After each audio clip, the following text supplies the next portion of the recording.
Genesis chapter 16. The birth of Ishmael.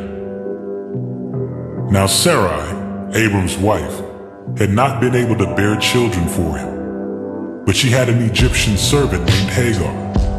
So Sarai said to Abram, "The Lord has prevented me from having children. Go and sleep with my servant. Perhaps I can have children through her." And Abram agreed with Sarai's proposal. So Sarai, Abram's wife, took Hagar the Egyptian servant and gave her to Abram as a wife.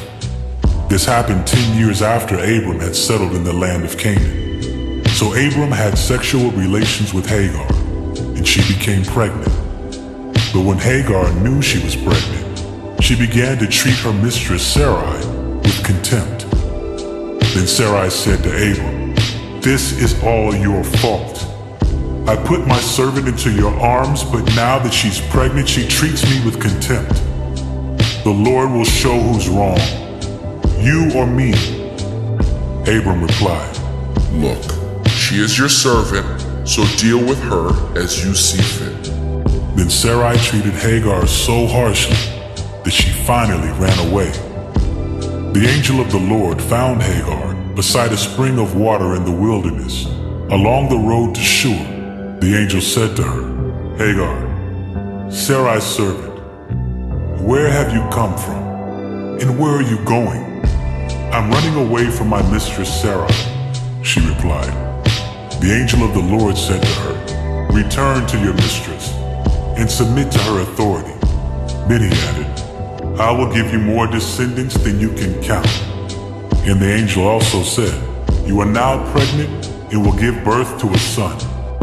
You are to name him Ishmael, which means God hears, for the Lord has heard your cry of distress. This son of yours will be a wild man, as untamed as a wild donkey. He will raise his fist against everyone, and everyone will be against him. Yes, he will live in open hostility against all his relatives." Thereafter, Hagar used another name to refer to the Lord who had spoken to her. She said, "You are the God who sees me." She also said, "Have I truly seen the one who sees me?"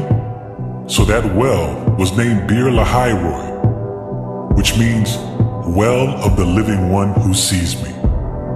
It can still be found between Kadesh and Bered. So Hagar gave Abram a son, and Abram named him Ishmael.